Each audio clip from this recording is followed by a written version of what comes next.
The silver transport ship docked with the human colony vessel with a soft hiss. Dr. Vextar adjusted his breathing apparatus and checked his recording equipment one final time. As the lead xenobiologist for the Galactic Council, he had studied death rituals across 47 different species. Today would mark his 48th. Remember, he told his assistant Clicketh, a methodical Zentari whose forearms were already busy with data collection devices. Humans are still considered a developing species. Their customs will likely be crude and simplistic. Clicketh's large black eyes blinked in understanding. Shall I prepare the standard death ritual documentation forms? Yes, but keep your expectations low. Intelligence reports suggest they gather in groups and make loud noises. Probably some form of primitive wailing. The airlock opened with a mechanical whir. Ambassador Li Dongho stood waiting on the other side, his face showing the kind of expression Vextar had seen on many species during times of loss. The human was tall by galactic standards, with dark hair and wearing what appeared to be formal clothing in dark colors. Dr. Vextar, welcome aboard the New Dawn, Li said, extending his hand in the human greeting gesture. Thank you for coming to observe our ceremony. Vextar awkwardly returned the handshake, noting how warm human skin felt compared to his own cool appendages. My condolences for your loss, Ambassador. We understand one of your ship's leaders has recently died. Captain Kim Tae-hyun, Li confirmed, his voice steady but carrying what Vextar recognized as suppressed emotion. He was our exploration commander for 12 years. The ceremony begins tomorrow, but preparations are already underway if you'd like to observe. This surprised Vextar.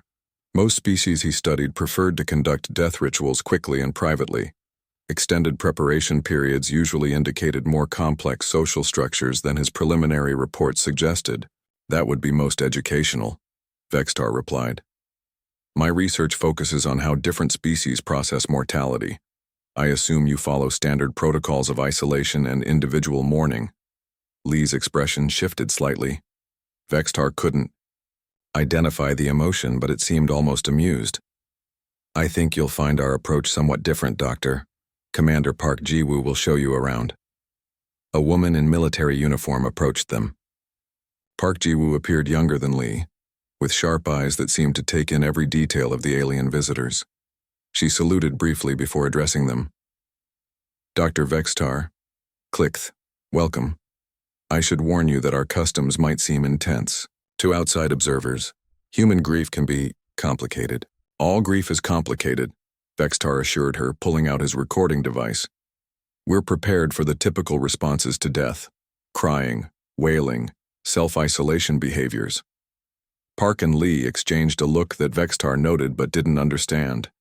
Of course, Park said. Follow me. As they walked through the ship's corridors, Vextar immediately noticed something odd.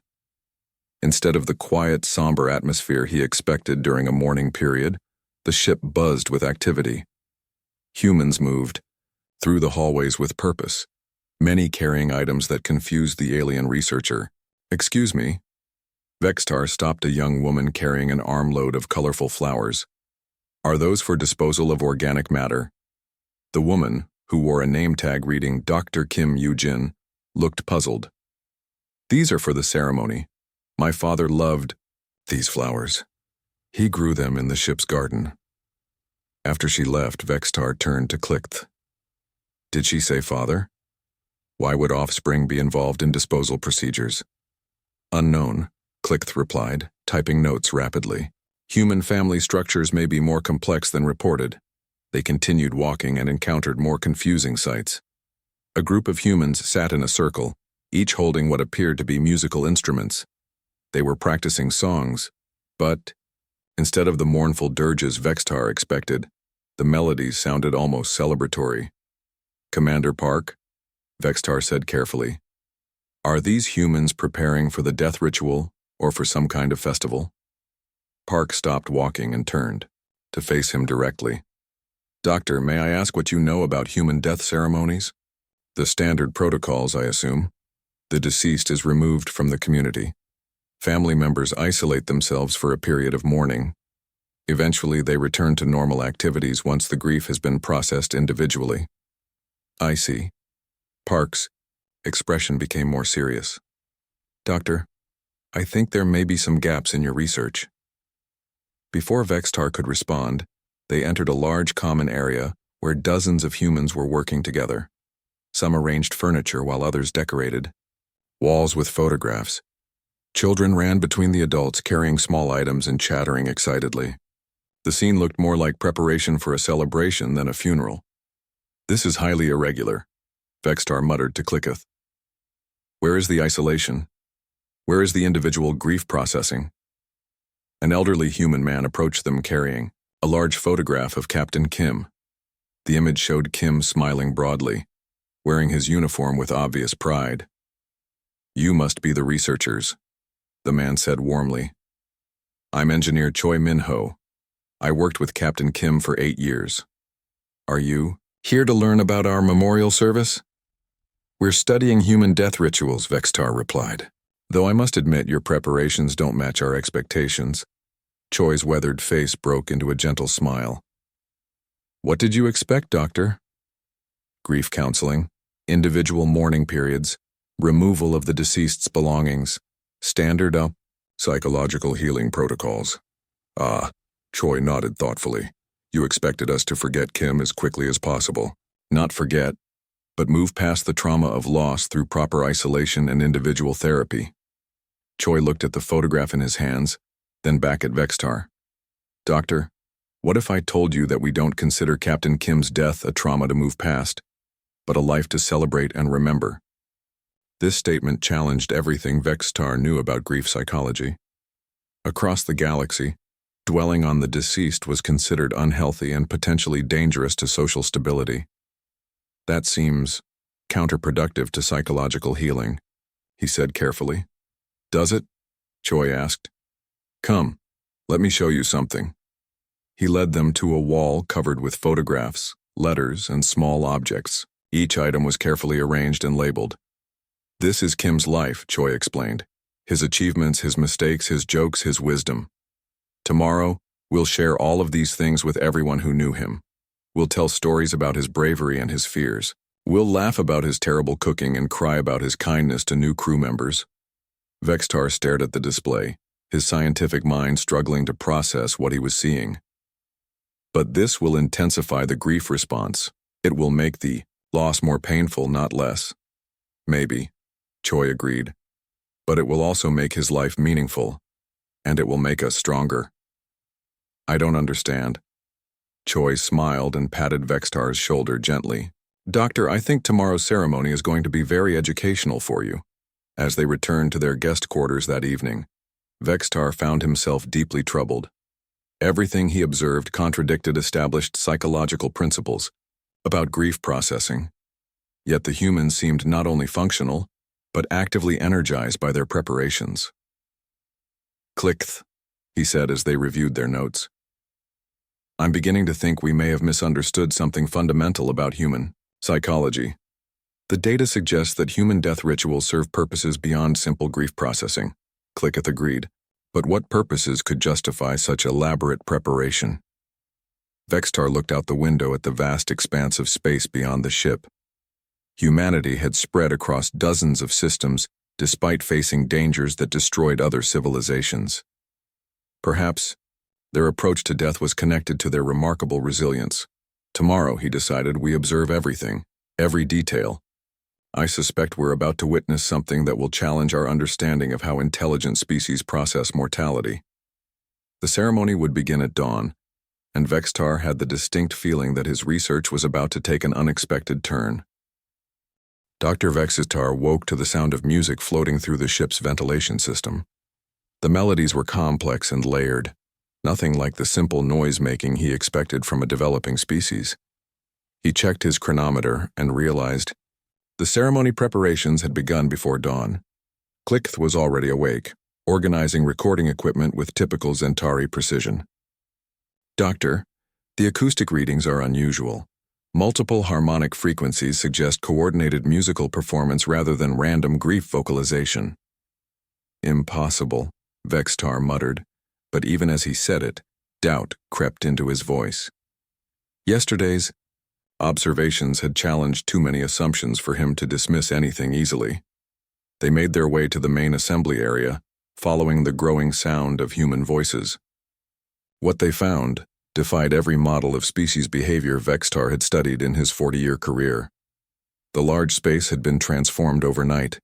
Hundreds of humans filled the room, but instead of the scattered, isolated individuals he expected, during morning they moved together in organized groups. Some arranged flowers and photographs while others prepared food at long tables.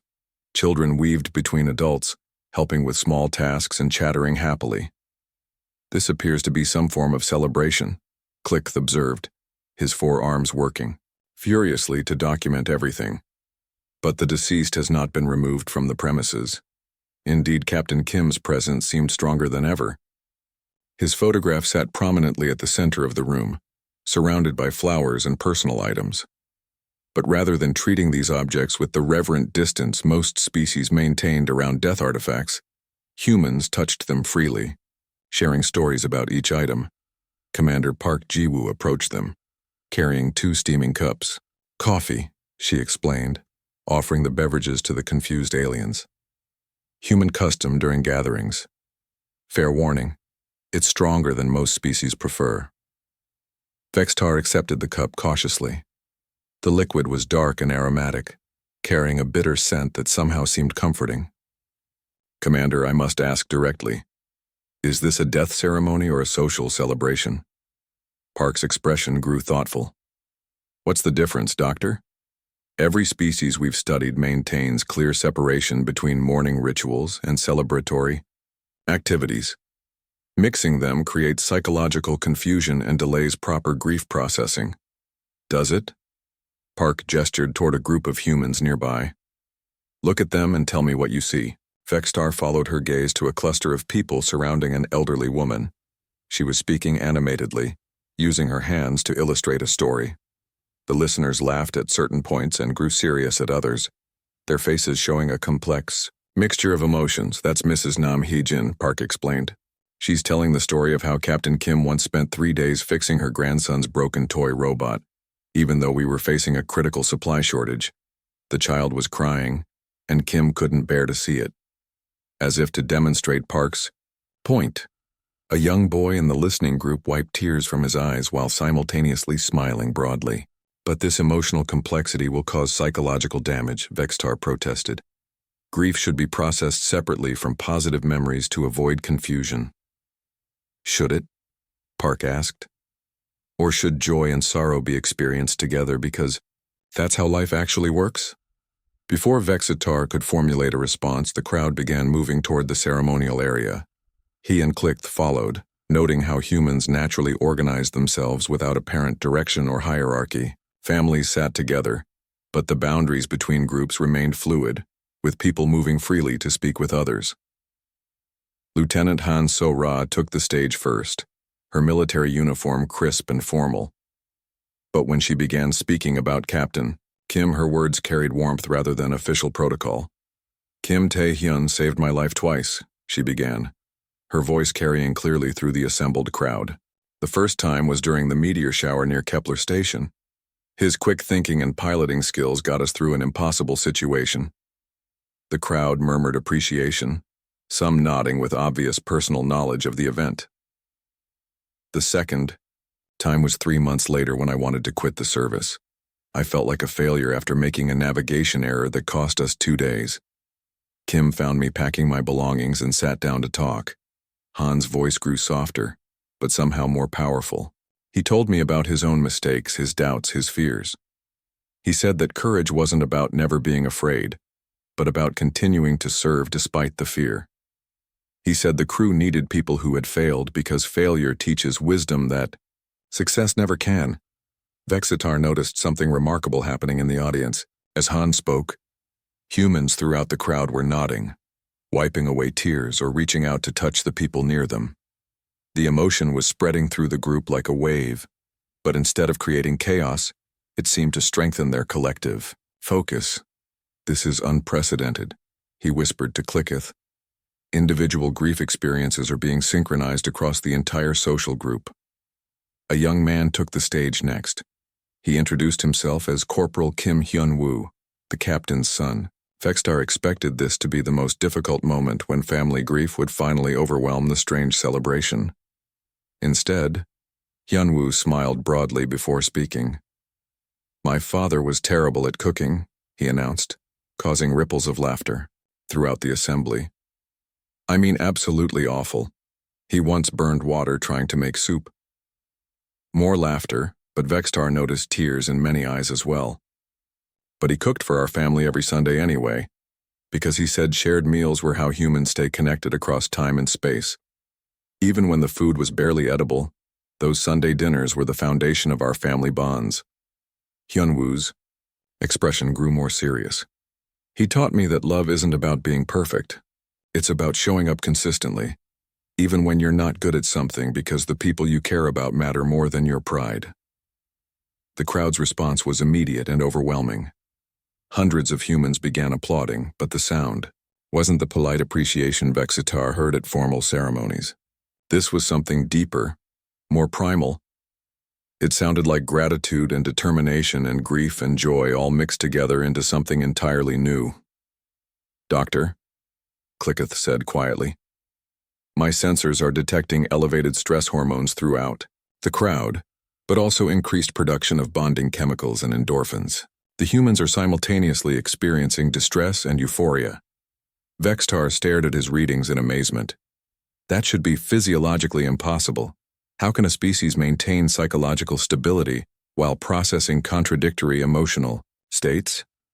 As if responding to his question, the crowd began singing. The melody was one Vextar had heard the previous day during preparations, but now hundreds of voices joined together in complex harmonies. The song seemed to be about journeys and homecoming, loss and discovery, individual dreams and shared purposes. The alien researcher found himself oddly moved by the music, even though he couldn't understand the words. There was something in the rhythm and melody that spoke to universal experiences of hope and sorrow that transcended species barriers. "Click," he said slowly. "I don't think we're observing a death ritual at all." "What are we observing, Doctor?" Vextar watched the humans singing together, their faces reflecting the complex mixture of emotions that seemed to define their species. "I think we're watching them do something that no other species has ever attempted. They're not trying to get over their grief or move past their loss.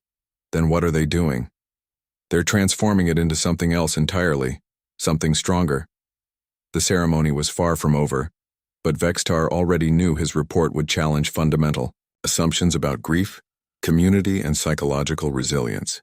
Whatever humans were doing here, it was unlike anything the galaxy had seen before. And judging by humanity's remarkable expansion across the stars, despite facing impossible odds, perhaps their approach to loss was exactly why they succeeded where other species failed. The ceremony entered its third hour, and Dr. Vextar found himself completely absorbed in observations that challenged everything he thought he knew about intelligent species.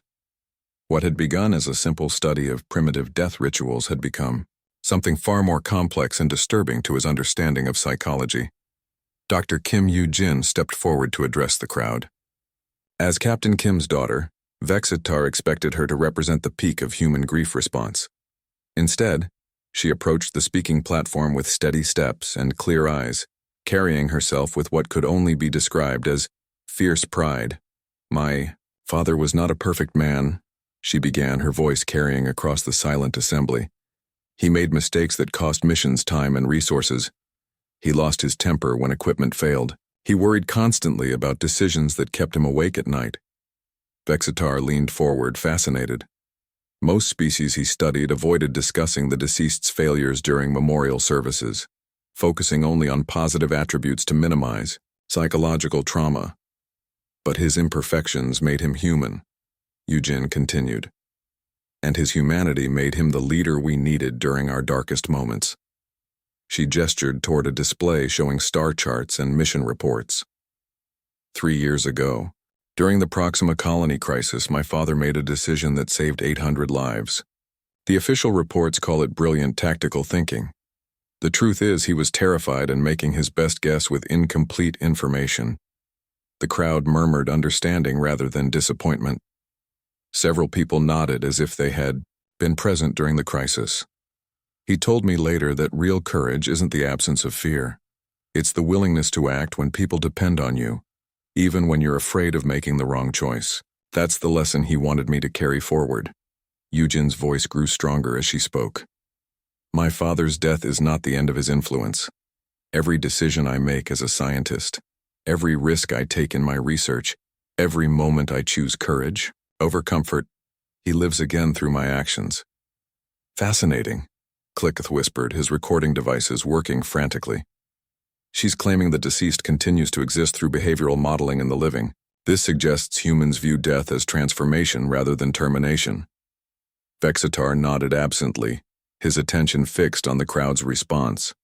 Instead of the individual grief processing he expected, the humans seemed to be collectively absorbing Eugen's words and integrating them into their own understanding. It was as if the entire assembly was being reprogrammed through shared narrative. An elderly man approached the platform next. He moved slowly but with dignity, his weathered hands carrying a small wooden box. I am Engineer Oh Sung-min, he announced. I worked beside Captain Kim for 15 years. Today I want to show you something he created. Oh opened the box and removed what appeared to be a modified tool. This is a plasma conduit calibrator, standard equipment that Kim redesigned after we lost 3 crew members to conduit failures on the Marathon Station mission. He held the device up for all to see. The original design had a fatal flaw that manufacturers refused to acknowledge because fixing it would cost profits. Kim spent 6 months developing this modification using spare parts and his own time. Oh's voice carried barely controlled anger. The manufacturers finally adopted Kim's design 2 years later, but they never credited him. They claimed it was their own research. Vexitar expected this revelation to create bitterness or resentment in the crowd. Instead, the humans seemed energized by the injustice. Kim didn't care about the credit, Oh continued. He cared about preventing more deaths. This tool has now saved hundreds of lives across dozens of ships. That's Kim's real legacy. Oh began demonstrating the device's operation, turning the memorial into an impromptu engineering lesson. Kim always said that knowledge dies with its keeper unless it's shared. Today I'm teaching this modification to anyone willing to learn. Several younger crew members immediately came forward, eager to understand the technique. Vexitar watched in amazement as the ceremony seamlessly transformed from emotional remembrance to practical education. Doctor, Clicketh said quietly, the humans are using this gathering to transfer technical knowledge, preserve cultural values, and strengthen social bonds simultaneously. This is remarkably efficient. It's more than efficient, Vexitar replied, his scientific mind racing. It's a form of evolutionary adaptation. They're not just mourning their dead, they're harvesting their accumulated wisdom and distributing it throughout the community. Teacher Nam Haijin took the platform next, carrying a collection of handwritten letters. Captain Kim wrote these over the past 5 years, she explained. Letters to children not yet born, addressed to his future grandchildren and their descendants. She opened one letter and began reading. To the child who will explore the Andromeda Galaxy, I hope you remember that courage is not the absence of fear, but action in spite of fear. The stars are waiting for those brave enough to reach for them. The crowd listened in absolute silence as she continued reading. To the child who will cure the diseases we cannot cure today, remember that healing comes from understanding both strength and weakness. Learn from both success and failure, because both teach necessary lessons. Vexitar realized these letters represented something unprecedented in his research. Most species focused memorial activities on past achievements. Humans were using their death ritual to communicate with the future, creating bridges across generations that had not yet been born. To the child who will lead when leadership is difficult, remember that true strength lies in serving others rather than ruling them. A leader's greatest victory is not personal triumph, but the success of those they guide. As Nam read each letter, the crowd's emotional intensity grew stronger rather than weaker. Instead of exhausting their capacity for feeling, the ceremony seemed to be amplifying their emotional range and depth. A young woman in the audience began crying. but her tears seemed different from the grief responses Vextar had observed in other species. These tears appeared to strengthen rather than weaken her, as if the emotion was being transformed into determination. "Clicketh," Vextar said slowly. "I think we're witnessing something that evolution has never produced before." "What do you mean, Doctor?" "Most species are weakened by loss. It disrupts their social structures, reduces their efficiency, and requires recovery time that leaves them vulnerable. But humans seem to be using loss as a source of power." The ceremony continued with more speakers, each adding layers to the complex portrait of Captain Kim's life and influence. But Vextar's attention had shifted from individual testimonies to the crowd's collective behavior. The humans were not simply remembering their dead leader. They were absorbing his experiences, his wisdom, his values, and his dreams. They were distributing his accumulated knowledge throughout their community and committing to continue his work. Most remarkably, they were using his death as motivation to become better versions of themselves. "Doctor," Click said, consulting his readings, "stress hormone levels are decreasing while bonding chemicals continue increasing. The humans are becoming physiologically stronger as the ceremony progresses." Vextar stared at his instruments in disbelief. "That should be impossible. Prolonged exposure to grief stimuli should cause exhaustion and depression, not increased vitality." But the evidence was undeniable. The humans were not being drained by their memorial ceremony. They were being empowered by it. As the formal presentations concluded and the crowd began moving into smaller discussion groups, Vextar found himself facing a disturbing realization. Everything the Galactic Council believed about grief, loss, and psychological recovery was wrong. At least, it was wrong when applied to humans. "Click, I need you to flag this report as highest priority when we return. The Council needs to understand that human psychology operates by entirely different rules than any species we've encountered." "What should I emphasize in the preliminary summary, Doctor?" Vextar watched humans throughout the assembly area sharing stories, making commitments and planning future actions in Captain Kim's honor. "Emphasize that humans don't recover from loss. They weaponize it." The ceremony entered a new phase that completely shattered Dr. Vextar's remaining assumptions about intelligent species and grief processing. What he witnessed next would fundamentally change how the Galactic Council understood human psychology and explain why this seemingly primitive species had become one of the most successful expansion civilizations in known history. Groups of humans began forming circles throughout the assembly area, each focused on different aspects of Captain Kim's life and influence.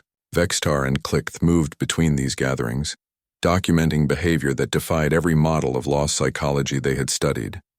In one circle, Security Chief Yoon Jae-sung was speaking with younger crew members about leadership during crisis situations. "Captain Kim taught me that protecting people isn't just about being stronger or faster than threats," he explained. "It's about understanding that every person you're responsible for has someone who loves them." A young security officer raised her hand. "Chief Yoon, how do you handle the fear of making mistakes that could get people killed?" Yoon's expression grew serious. "Kim told me that fear of failure is healthy because it means you understand the stakes. But he also said that paralysis from fear is the only real failure. You act with the best information you have, accept responsibility for the results, and learn from every outcome." Vextar noticed something remarkable happening as Yoon spoke. The younger officers weren't just listening passively. They were taking notes, asking follow-up questions, and discussing how to apply these principles in their own duties. The memorial was functioning as an advanced training session. "The humans are using grief as a teaching opportunity," he murmured to Click. "They're transforming emotional trauma into practical education." In another circle, Dr. Lee Min-jung was demonstrating research techniques that Kim had developed during his exploration missions. Captain Kim wasn't a trained scientist, she explained while showing complex data analysis methods, but his curiosity about xenobiology led him to develop these observation protocols. She pulled up holographic displays showing Kim's detailed notes about alien ecosystems. "Look at this documentation from the Kepler 442 mission," Kim noticed behavioral patterns in local wildlife that our automated sensors missed. His observations led to breakthrough discoveries about adaptive evolution in high-radiation environments. A young researcher examined the data carefully. Dr. Lee, how did he know to look for these patterns without formal training? Kim always said that science isn't about having all the answers, Lee replied. It's about asking better questions. He taught me that curiosity is more valuable than knowledge because knowledge becomes outdated. But curiosity drives continuous learning. Vextar watched the researchers discussing Kim's methods with growing excitement about applying them to their own work. The memorial was preserving not just memories but actual scientific techniques and approaches that would continue generating discoveries long after Kim's death. Doctor, Click observed, the humans are achieving a form of technological immortality. The deceased's knowledge and methods are being integrated into ongoing research programs. It's more than preservation, Vextar realized. They're using his death as inspiration to expand on his work. His influence will be stronger after his death than it was during his life. The most remarkable circle surrounded mechanic Choi Min-ho, who was teaching Kim's approach to problem-solving using actual equipment failures as examples. Captain Kim had a rule, Choi explained while demonstrating repair techniques. Never just fix the immediate problem. Always ask why it failed and how to prevent similar failures in the future. He showed the group a damaged navigation sensor. This failed during the Aurora Station mission. Standard procedure would be to replace the unit and continue operations. Kim made us spend 3 days analyzing the failure mode and redesigning the mounting system. A young mechanic examined the modification. That seems like wasted time when you're dealing with urgent repairs. That's what I thought too, Choi admitted. But Kim's redesign prevented 47 similar failures over the next 2 years. His 3 days of additional work saved the fleet hundreds of hours and possibly lives. The mechanics began discussing how to apply this systematic approach to their own maintenance routines.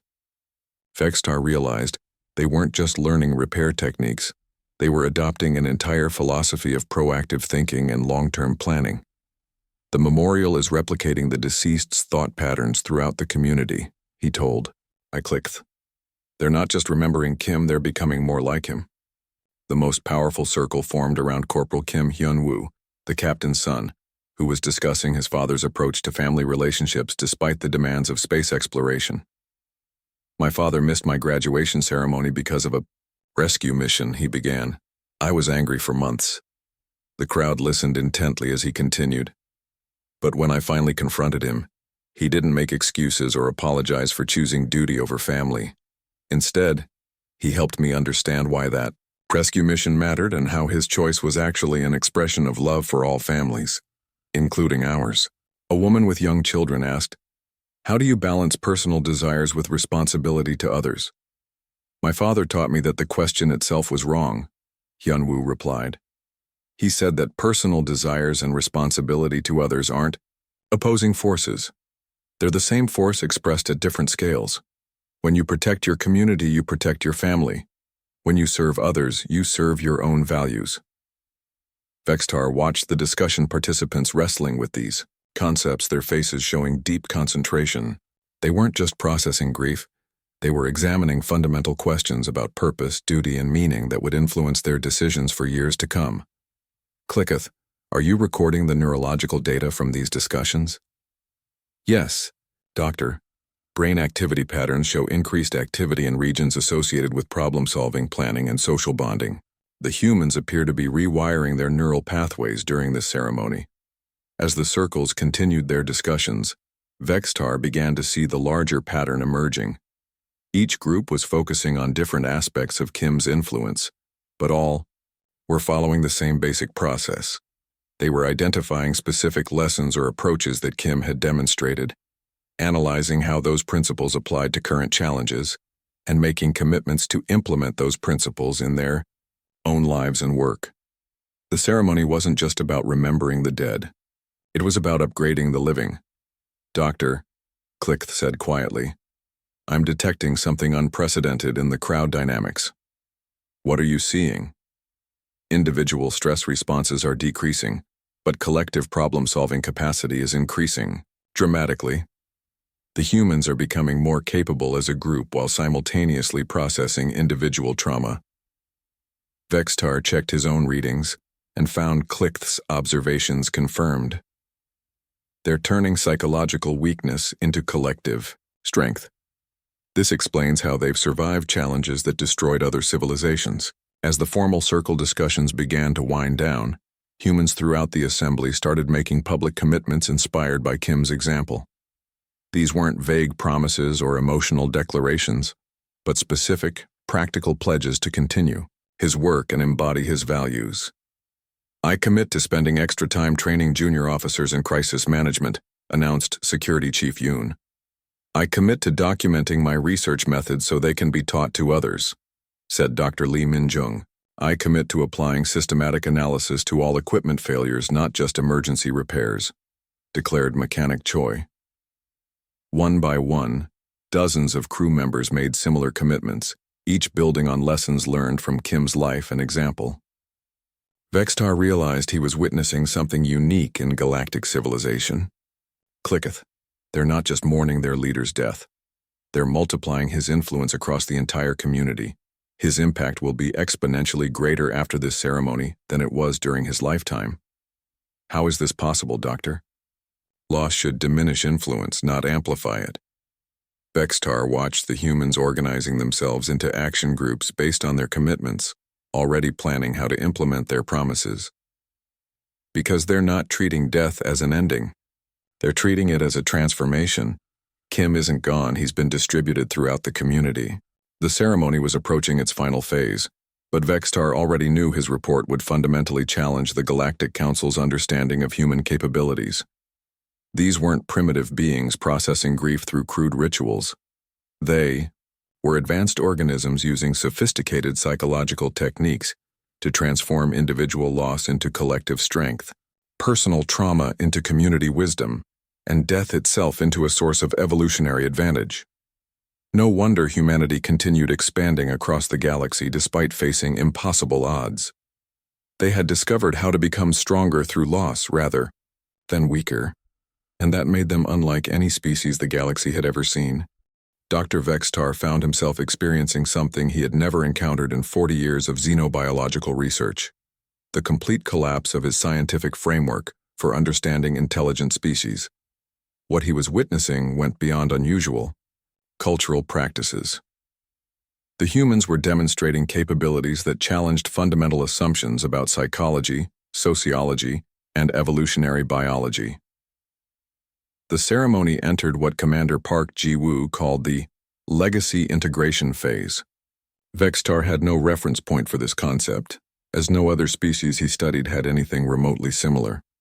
The closest comparison might be educational seminars, but these sessions carried emotional intensity that transformed learning into something approaching religious experience. Dr. Kim Yoo-jin took the central platform again, but this time she carried technical displays and research equipment. "My father's exploration missions generated massive amounts of data that remained unanalyzed at his death," she announced to the assembled crowd. "Today we begin the process of completing his work." She activated a holographic star map showing Kim's final exploration route. This was the outer rim survey that Dad was conducting when the accident occurred. He had identified 17 potentially habitable systems and collected atmospheric data from 12 planets. The crowd leaned forward with obvious interest as she continued, "Rather than allowing this research to remain incomplete, we're going to finish it together. Every department will contribute expertise to analyzing Dad's data and preparing recommendations for future colonization efforts." Vextar watched in fascination as department heads throughout the assembly began volunteering resources and personnel for the project. This wasn't assigned work or duty roster assignments. These humans were spontaneously organizing themselves to complete their dead leader's mission.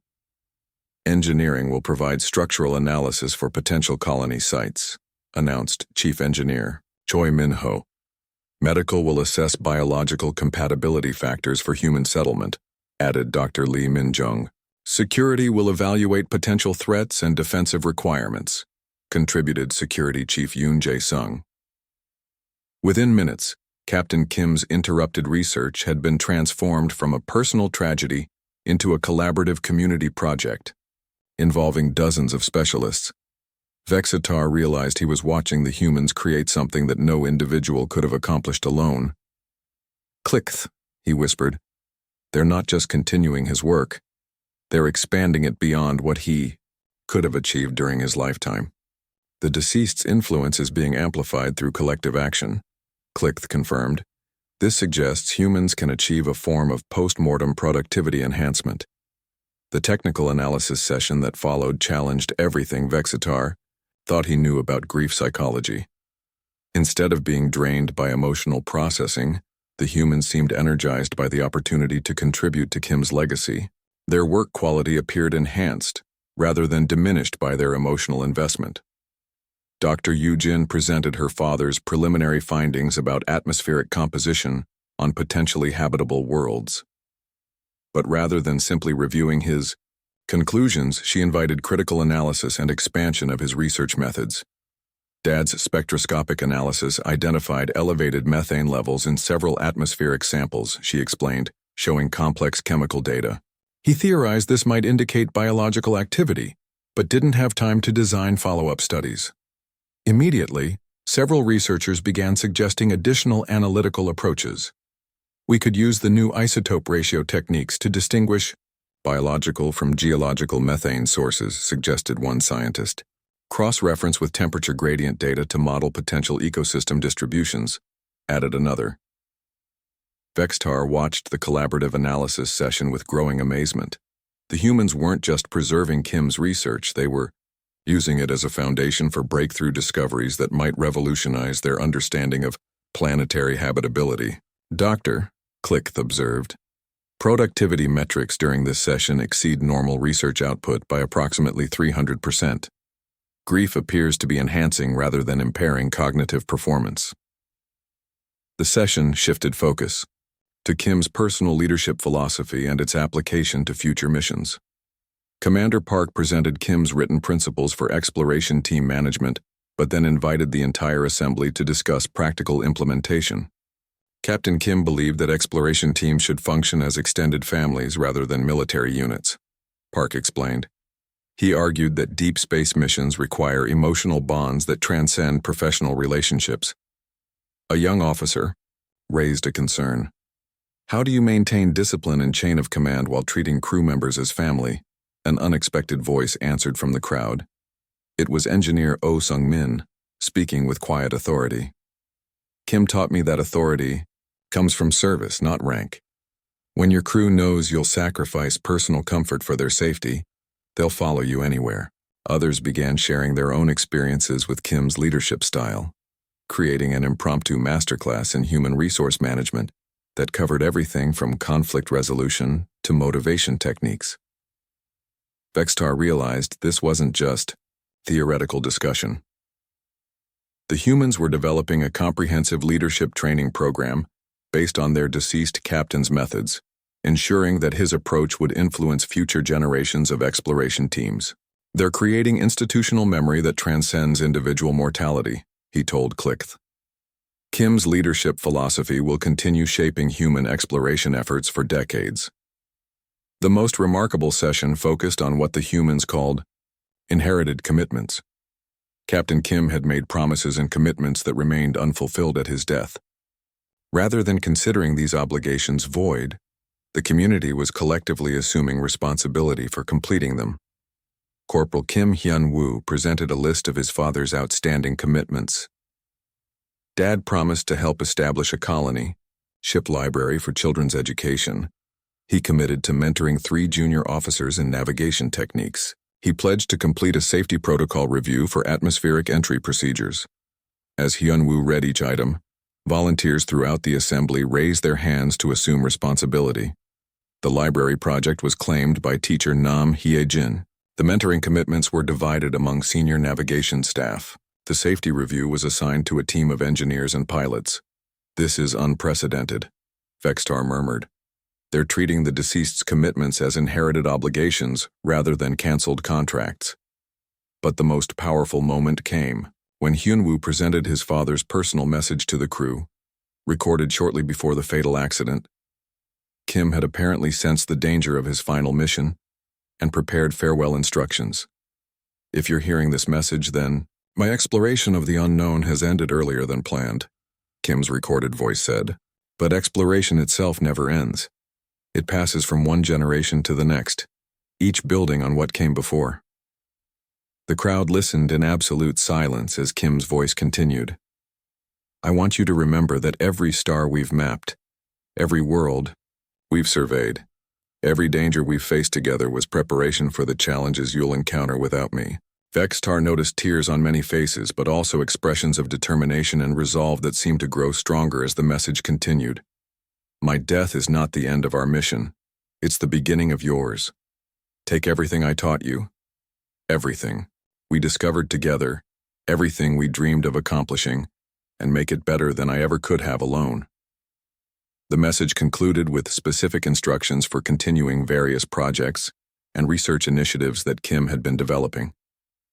But more importantly, it provided a framework for the crew to understand his death not as abandonment, but as transition of responsibility. As the recorded message ended, the crowd remained silent for several minutes. But the silence wasn't emptiness or despair. It was the silence of people processing profound responsibility and committing themselves to extraordinary effort. When Commander Park finally spoke, her voice carried steel resolve. Captain Kim's exploration missions will continue. His research will be completed. His commitments will be fulfilled. His vision of humanity's expansion across the galaxy will be realized. The crowd's response was immediate and overwhelming. Hundreds of voices joined together in agreement, not as emotional reaction, but as conscious choice and commitment. Vextar found himself witnessing something that had never existed in galactic civilization. A death ceremony that increased rather than decreased the community's capability, ambition, and determination. Click. I need you to mark this section of our report as requiring immediate council attention. The implications of what we're observing go far beyond anthropological interest. What should I emphasize, Doctor? Vextar watched the humans organizing themselves into action committees, research teams, and project groups, all motivated by their commitment to continuing Kim's work. Emphasize that human death ceremonies don't just process grief. They multiply the deceased's influence and enhance community capabilities. And the strategic implications? That humanity becomes more dangerous, not less dangerous when they suffer losses. Every death makes them stronger, more united, and me. The final phase of the ceremony began at sunset, when the ship's observation deck offered a clear view of the stars that had been Captain Kim's domain. Dr. Vextar and Klix positioned themselves where they could observe both the human assembly and the cosmic backdrop that seemed to give their ritual deeper meaning. What happened next would fundamentally alter how the Galactic Council understood human psychology and their potential as a galactic civilization. Commander Park Ji-woo called for what she termed commitment declarations. Vextar expected these to be emotional promises that would be forgotten once grief faded. Instead, he witnessed something that resembled a military mobilization combined with a religious revival. Corporal Kim Hyun-woo stepped forward first, his voice carrying across the silent assembly. I commit to completing my father's survey of the Outer Rim systems. Within 2 years, I will lead an expedition to finish mapping the 17 systems he identified before his death. This wasn't a vague promise or emotional gesture. Hyun-woo presented detailed mission plans, resource requirements, and timeline projections. The crowd responded with immediate offers of support and expertise from various departments. I commit to establishing the colony ship library my father envisioned, announced teacher Nam Hye-jin. Within 6 months, we will have educational resources available for children on every human vessel in this sector. Again, this came with specific plans, budget proposals, and implementation strategies that other crew members began volunteering to support. Dr. Lee Min-jung followed with her own commitment. I pledge to complete analysis of all atmospheric data from Dad's final mission and publish the results for use by future exploration teams. This research will be available to every human colony within 1 year. Vextar watched in amazement as commitment after commitment was made, each more ambitious and specific than typical grief-driven promises. These humans weren't just making emotional declarations. They were mobilizing for action on a scale that exceeded what Kim could have accomplished. During his lifetime, Security Chief Yoon Jae-sung presented the most remarkable commitment of all. I pledged to develop a comprehensive training program based on Captain Kim's leadership principles. Within 3 years, every human security officer in the fleet will be trained in his methods. The scale of this promise staggered Vextar. Yoon was committing to influence thousands of personnel across dozens of ships, multiplying Kim's leadership approach throughout human civilization. "Clickth," he whispered. "They're not just honoring their dead leader. They're systematically expanding his influence across their entire species. The commitments suggest coordinated effort to replicate the deceased's capabilities throughout the population," Clickth confirmed. "This could result in exponential enhancement of human effectiveness." But the most powerful moment came when Dr. Kim Yoo-jin made her final commitment. She approached the speaking platform carrying a sealed container that she opened with ceremonial care. "This contains soil samples from every world my father explored," she announced, holding up small vials of alien Earth. He collected them as reminders of humanity's expanding presence in the galaxy. She poured the samples into a larger container, mixing soils from dozens of different worlds. "I commit to carrying this mixture to every new world I explore, planting it as a symbol that Captain Kim's spirit travels with every human expedition." The crowd watched in reverent silence as she sealed the container. "My father's exploration of the unknown will continue through every human who ventures into unexplored space. His curiosity, his courage, his dedication to expanding human knowledge will live on through all of us." Vextar realized he was witnessing the creation of a ritual that would spread throughout human civilization, carrying Kim's influence to worlds not yet discovered by species not yet encountered. "Doctor," Clickth observed, "they're creating a self-replicating cultural mechanism. The deceased's influence will grow stronger with each new expedition and each new generation." The ceremony reached its climax when Commander Park called for collective affirmation of the commitments made. "Do we pledge as a community to support these commitments and hold each other accountable for their completion?" The response was overwhelming. Hundreds of voices joined in unanimous agreement, but Vextar noticed this wasn't emotional enthusiasm. It was conscious choice backed by detailed planning and resource allocation. "We pledge," the crowd declared in unison, "to honor Captain Kim through action, not just memory." As the formal ceremony concluded, humans throughout the assembly began forming working groups to coordinate their various commitments. Mission planning sessions, research collaborations, and resource-sharing arrangements emerged spontaneously from the crowd. Vextar watched the transformation with scientific fascination and growing concern. What had begun as a death ritual had become an organizational revolution that would affect human operations for years to come. "Clickth, document everything about these post-ceremony activities. The Council needs to understand that human mourning rituals have strategic implications for their civilization's development. Should I emphasize the exponential multiplication of individual influence through collective commitment? Emphasize that human death ceremonies don't weaken their communities. They weaponize them." As the evening progressed, Vextar conducted exit interviews with ceremony participants to understand the psychological effects of their unique ritual. The responses challenged every model of grief psychology and galactic science. "How do you feel about Captain Kim's death now that the ceremony is complete?" he asked engineer Oh Sung-min. "Sad that he's gone," Oh replied thoughtfully, "but energized by the opportunity to continue his work. His death isn't an ending, it's a beginning for the rest of us." Dr. Lee Min-jung provided similar responses when interviewed. "I miss Dad terribly, but I've never felt more motivated in my research. It's like his curiosity and dedication have been distributed among all of us." Security Chief Yoon offered the most revealing perspective. "Captain Kim is more powerful now than he was when alive. His influence was limited to one ship and one crew. Now his methods and principles will spread throughout human space." These interviews confirmed Vextar's growing understanding that humans had developed a psychological mechanism that transformed individual loss into collective enhancement. As their transport ship prepared for departure the following morning, Vextar compiled his preliminary observations for immediate transmission to the Galactic Council. Urgent report. Human death ceremonies as strategic capability enhancement. Initial observations suggest that human mourning rituals serve functions far beyond simple grief processing.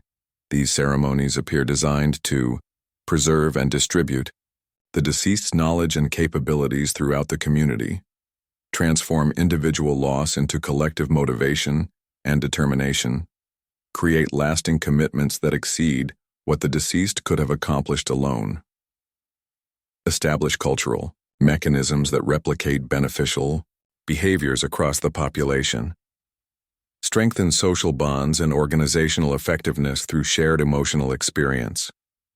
Most significantly, human death ceremonies appear to make their civilization stronger rather than weaker when facing losses. Each death becomes an opportunity for capability enhancement and cultural evolution. Recommendation: immediate reassessment of human psychological capabilities and strategic threat level.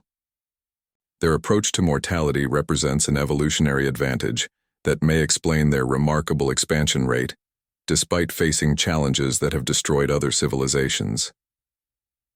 Humans don't simply survive tragedy. They transform it into strength.